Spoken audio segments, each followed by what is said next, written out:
During this presentation, we are going to talk through a case study example in order to better understand the basics of applied behavior analysis and discuss the function of behavior.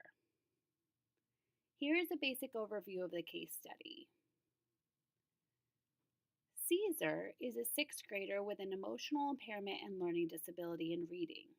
Last year, he had a difficult time on the playground without adult supervision. His previous teacher indicated that he would explode when confronted with a rule he believed was unjust or a peer conflict. Caesar would hit and kick the offending peer or adult. This year, he has had only minor difficulty due to increased supervision and the use of a point system. Caesar receives positive points for refraining from physical fighting, and he exchanges the points for home privileges and school access to desired computer games and participation in team sports. He enjoys playing computer and video games, watching sporting events on TV and YouTube, watching YouTube videos about video games, and participating in team sports such as basketball, soccer, hockey, and football.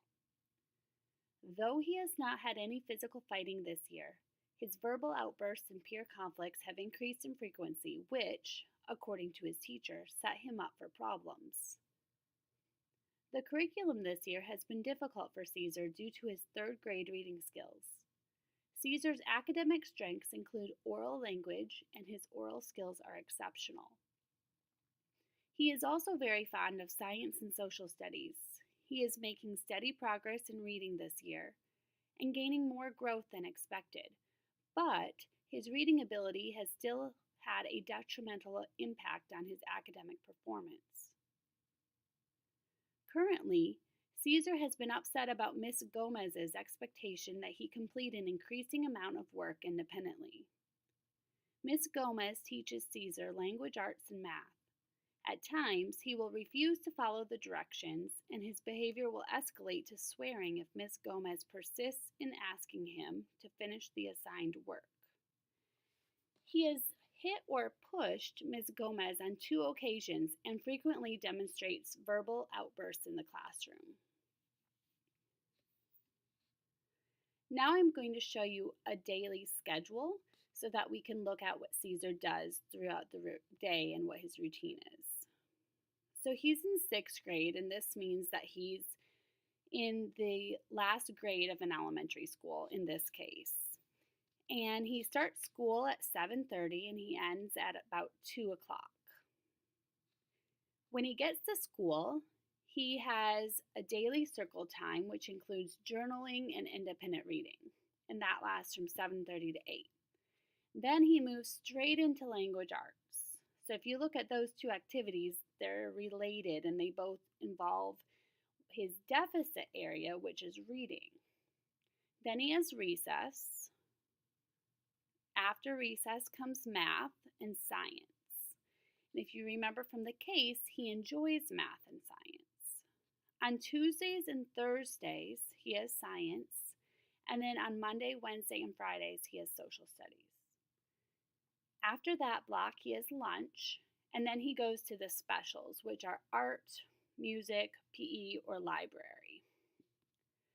Following that, he has DEAR time, which stands for drop everything and read time. That's like a silent, sustained reading time.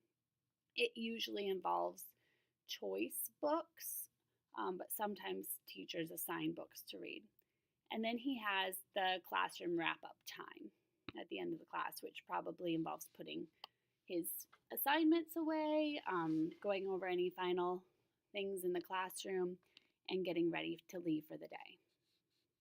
So now let's look at some data that was collected on Caesar.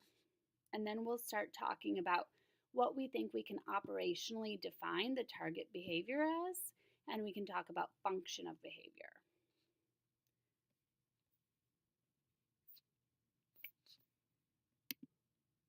All right. So here's some data that a special education teacher named Mr. Holloway collected. And this is a basic type of data collection. It's called event recording or frequency recording. And the way in which you do this is you simply write down the date, the time, and then you just do tally or tick marks every time you see the behavior. It's an easy way in order to measure how often the behavior is occurring. Now, you really only want to use this type of recording method if there is a clear onset and offset of behavior. So, in this case, we operationally define the target behavior as verbal outbursts, and this came from the case. Mr. Holloway decided that verbal outbursts in Caesar's case meant cursing, derogatory statements made towards teachers and students in an elevated voice, so Caesar's voice is raised, or sometimes he may murmur these things under his breath. So, if Mr. Holloway saw anything that fell under the category of verbal outburst in terms of Caesar's verbal outburst, he would make a tally mark. It looks like Mr. Holloway analyzed the behavior when Caesar was in Miss Gomez's room on 9/23. However, it does look like perhaps Mr. Holloway went to other settings as well because he followed Caesar throughout the entire day. So let's break this down a bit. So on September 23, Caesar had a total of 11 outbursts. That's quite a lot.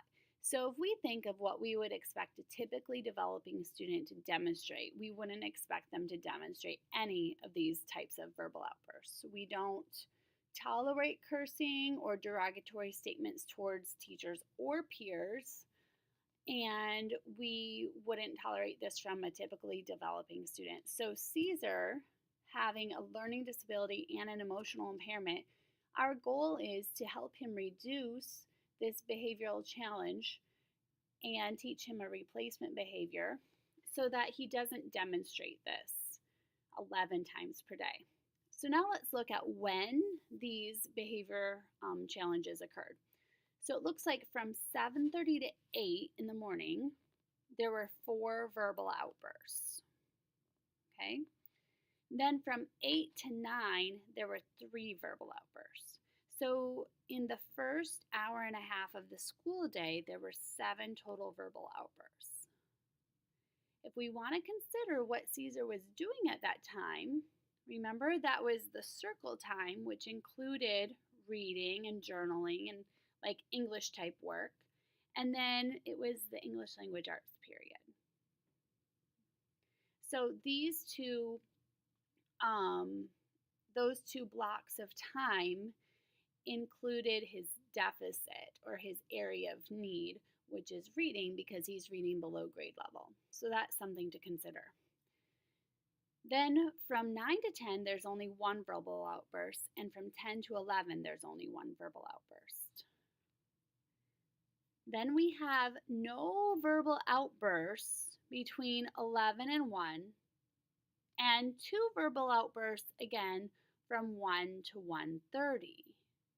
And if you remember what happened between 1 to 1:30, that's the drop everything and read time. So that also includes his deficit area, his reading disability. Now, let me turn this around so you can see this. Whoops.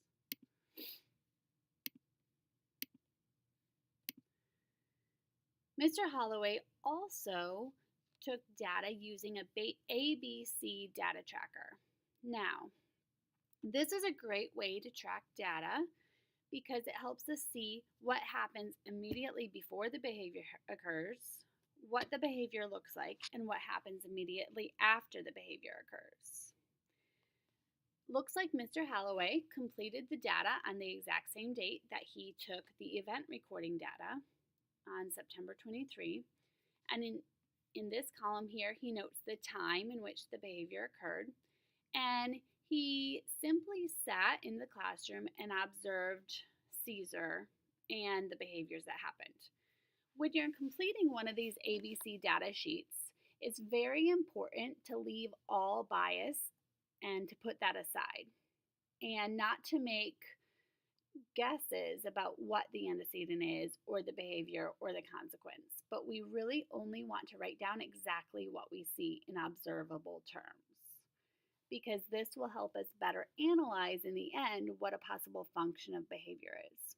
We're going to talk through possible functions for each of these, and then we'll try to come up with what we think an overall function of Caesar's behavior is. So let's go through these line by line. First, we're going to look at the target behavior, and this is the same target behavior that was on the event recording sheet. And it's very important that once you come up with an operational definition of the target behavior that you stick with that throughout the recording process. You may need to add or tweak it a bit, but we don't want to be looking at a variety of behaviors because then it's hard to compare data sheets and really analyze function. So here we have the verbal outbursts, and again, this is what it means. It's cursing or derogatory statements made towards a teacher or a student in an elevated voice, which means above the talking tone, or murmuring under breath. So, in the morning on September 23rd, Caesar was greeted by his teacher, and his teacher told him to get his journal out. And this is for the circle time. Then Caesar cursed under his breath. The consequence is what happens immediately after the behavior occurs. So the consequence was that the peers laugh, and he also received a warning from the teacher. So here it's difficult to analyze the target, or it's difficult to analyze the possible function, but we want to begin. So this could be, based on the consequence, Caesar could be getting two things out of this. He is getting attention from peers. He's also getting attention from a teacher in the form of a warning.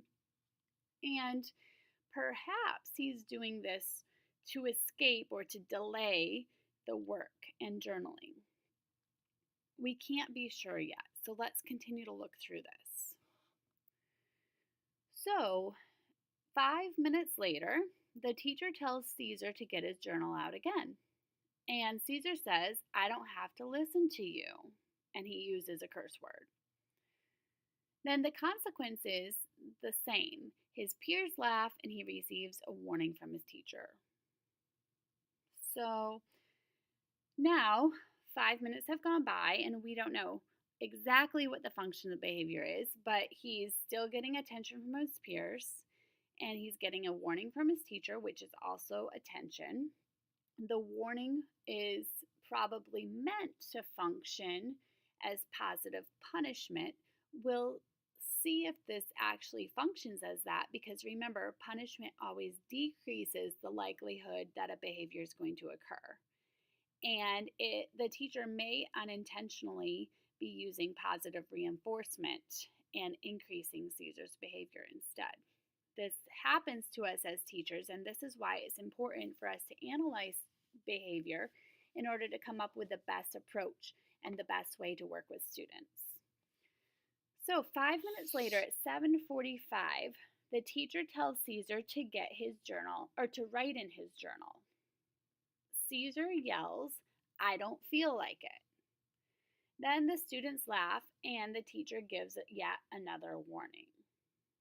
So as you can see right now, it doesn't look like the teacher's trying to use proactive strategies, although you could argue that the teacher's trying to prompt Caesar to work in his journal.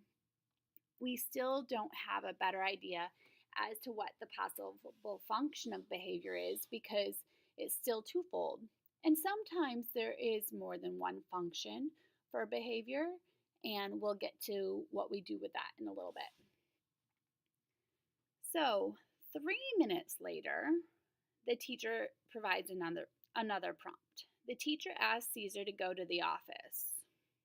So instead of prompting him now to get his journal out or to start writing, the teacher's kind of fed up with his behavior. And the teacher says, Caesar, you need to go to the office. Caesar then states curse words towards the teacher, and then the teacher sends Caesar to the office. So here the consequence equals escape from the demands.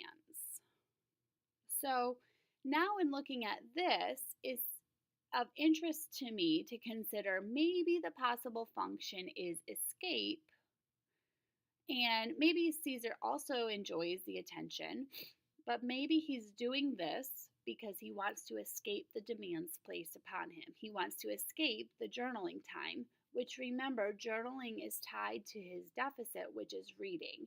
And we know that students with reading deficits have difficulty with spelling as well. So let's continue. On 9/23, still, roughly 45 minutes later, at 8:30, the teacher welcomes Caesar back to the classroom. When the teacher welcomes Caesar, Caesar then says, "I hate this class." And the teacher chooses to ignore the behavior. Sometimes ignoring behavior is a strategy because it depends upon the function. So if we look at this line, perhaps Caesar is saying, "I hate this class" for attention. He might be wanting attention from either his peers or the teacher, or perhaps he wants to escape the class and he's trying to say, "I hate this class" in an effort to be kicked out of class again. We'll consider. Then at 8:45, the teacher asks Caesar to read the worksheet placed in front of him. Caesar curses under his breath. The teacher chooses to ignore the behavior. So the strategy that the teacher is attempting to use right now is planned ignoring. So we don't know if Caesar's cursing under his breath for attention or escape at this point, but we think it's probably attention or escape. It's probably not automatic reinforcement, and it's probably not access to something because it doesn't seem that the consequences line up. Then at 8:55, 10 minutes later, the teacher tells Caesar to finish the worksheet before recess. That prompt could function as a threat because it depends upon the history, but it seems likely that the teacher will require Caesar to finish the worksheet in order to go to recess. Then Caesar's behavior is he chooses to yell curse words. Once again, Caesar is sent out of the classroom to the office. Now, as a teacher, and specifically as a teacher for students with emotional impairments, this is troubling to me because Caesar has now only been in school for a couple hours and he's already been sent to the office 2 times. This shows me that the strategies employed are not working and they're not effective in dealing with Caesar. What's even more troubling to me is we know that students with emotional impairments typically have academic failure due to lost time of instruction. Caesar has comorbidity with a learning disability, so he has both an emotional impairment and a learning disability. This means that he needs to learn, and he needs as much time learning academic content as he can get. But right now, because the teacher is dealing with the behavior challenges and then choosing to dismiss Caesar to the office, Caesar's not really learning anything. Later that day, we aren't sure exactly when Caesar goes back to the class, but later that day at 1:05 p.m., the teacher tells Caesar to start his dear time. Remember, that's the silent reading time, the drop everything and read time. Caesar murmurs multiple curse words under his breath, and then the teacher chooses to ignore his behavior. So now we only have one day of data with the ABC data. We typically will take a few days of this type of data to see if there's a trend or to see if this was just a day where Caesar was a bit off, and then if the next day, if the same types of patterns continued. But let's say in this case that this pattern did continue for multiple days. And we see that Caesar will use verbal outbursts and then eventually be sent to the office. It's possible to make a hypothesis that Caesar is demonstrating this behavior challenge or the target behavior in an effort to escape. So when Caesar murmurs curse words under his breath or when he yells at the teacher then gives him warnings or chooses to ignore him.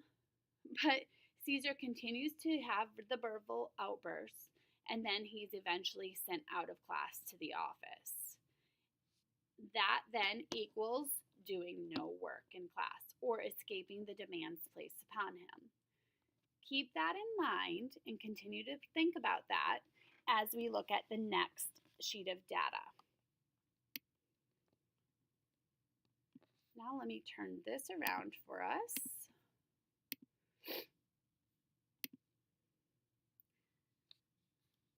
So this is a scatter plot, and scatter plots are a great way to track data over an extended period of time. In this case, it's 2 weeks, and it helps us see trends. So the frequency data shows us the level of severity or intensity. The ABC data tracker helps us better understand what happens immediately before the behavior occurs and what happens immediately after the behavior occurs. That's very important for us as we try to analyze the function of behavior.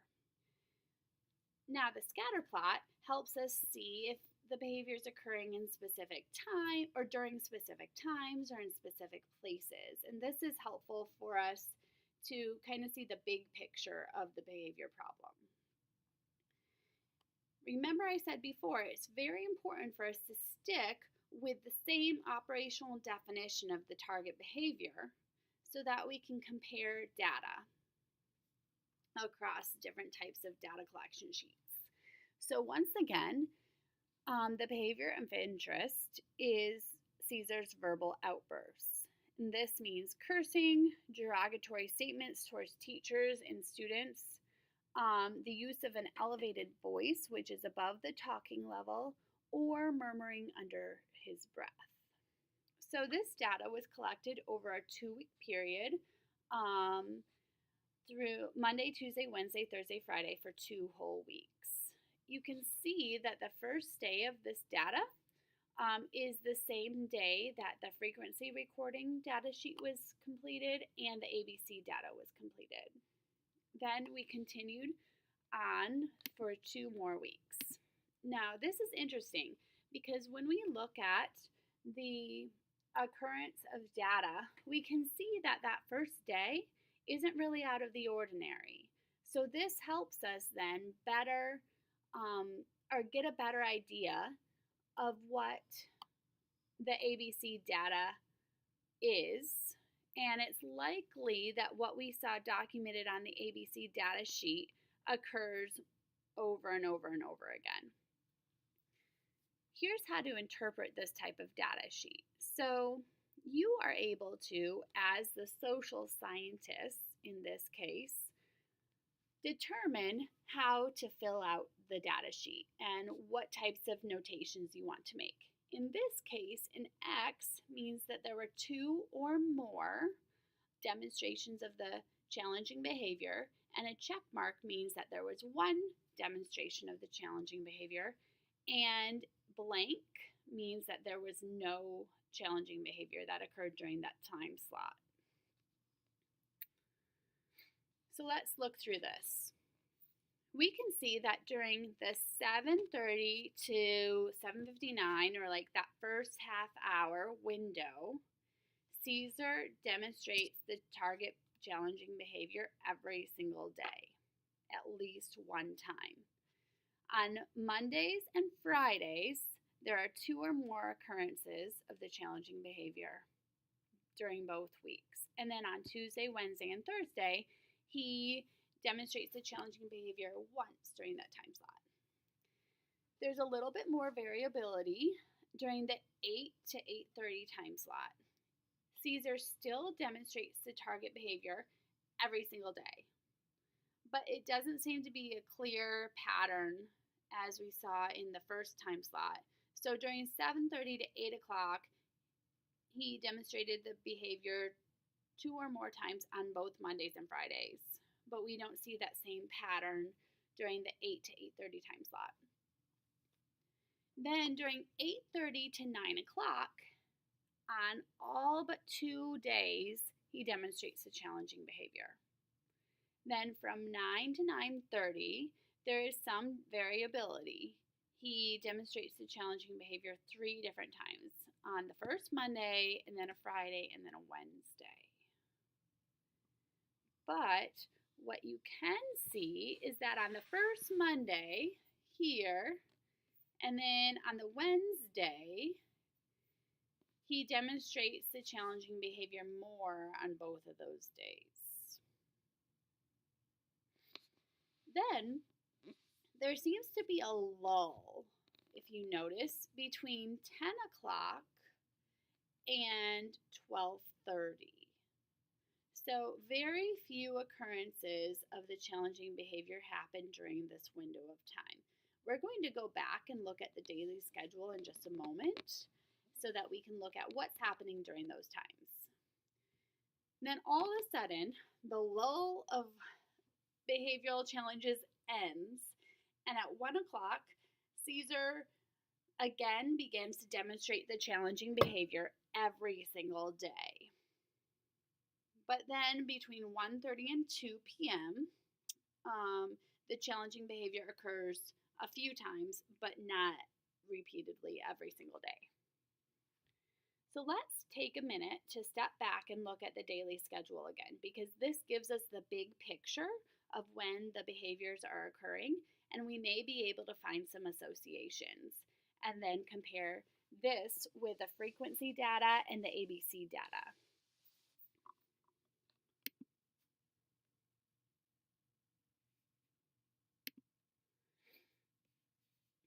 So here is the daily schedule. Let me zoom in for us.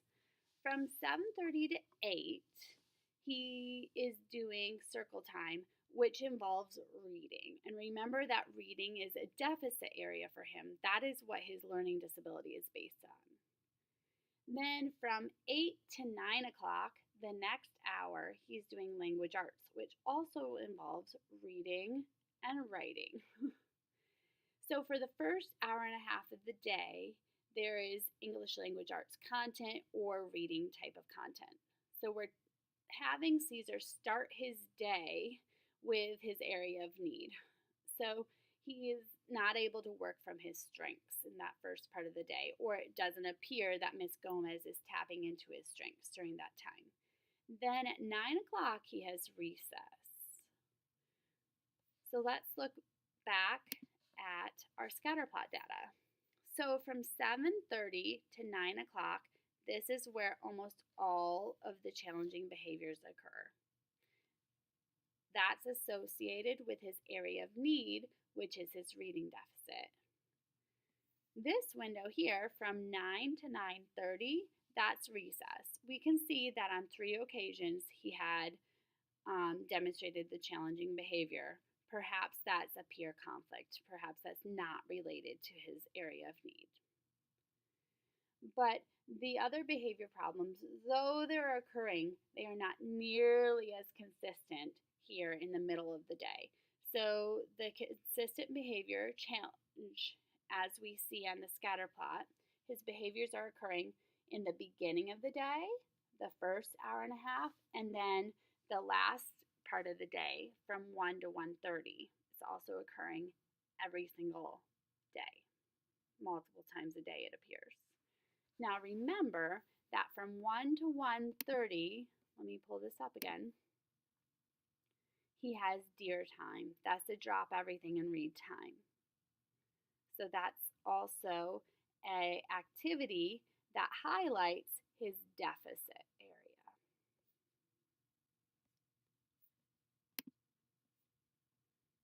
So now let's look back at the frequency data. So we can see here that the frequency data confirms what we just saw through the scatter plot, and it should, because as Mr. Holloway took frequency data on September 23, he also noted it on the scatter plot. So Caesar, on this day, demonstrated the challenging behavior 7 times during the first hour and a half. And then he had his lull time here, and then once again demonstrated the target behavior or the challenging behavior twice during deer time. Based on this, I am able to gain a better understanding of the behavior challenge and make a hypothesis of the possible function of behavior. So let's look at our ABC data once more.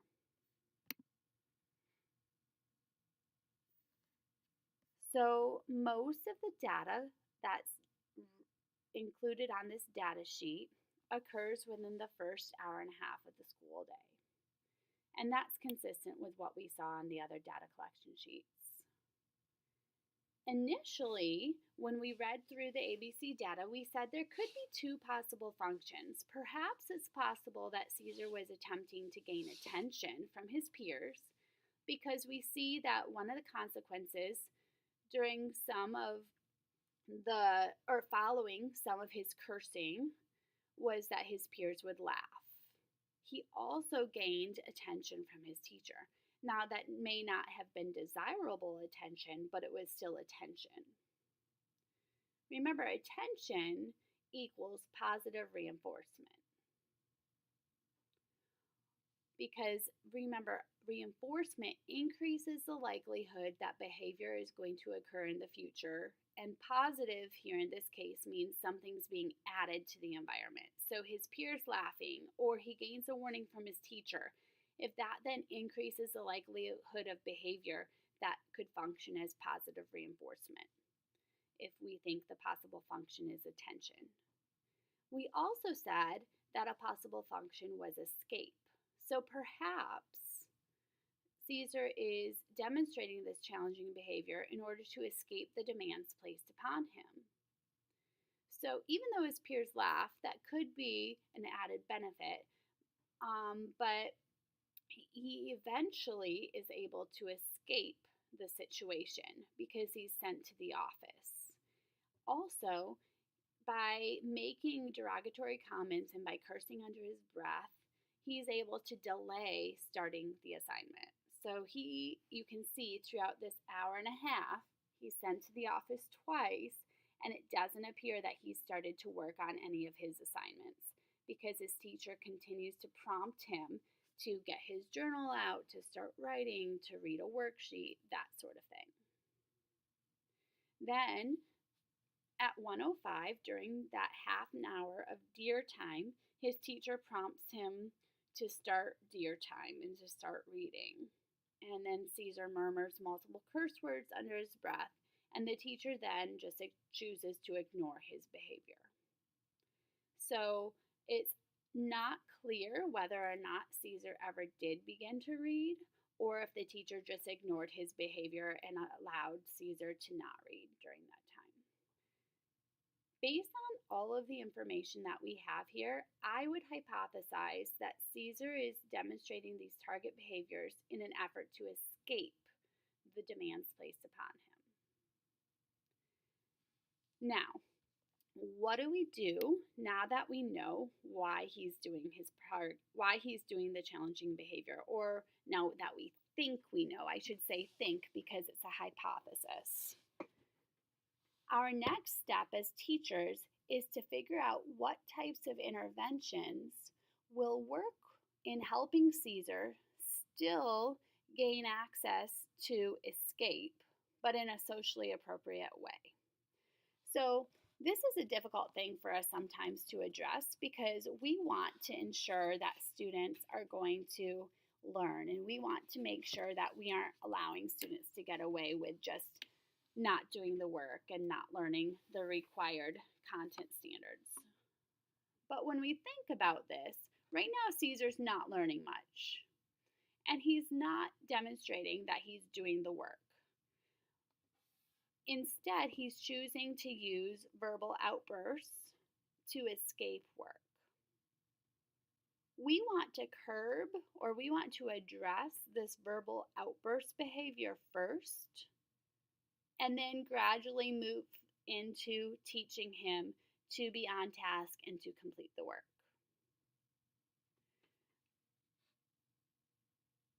I am going to stop this presentation now and allow you to have some time to consider various strategies or interventions that you could apply to this case study scenario. And then we're going to resume in the next presentation, and I'm going to walk you through some possible ways to look at this case study and some possible interventions we may use with Caesar or a student like Caesar.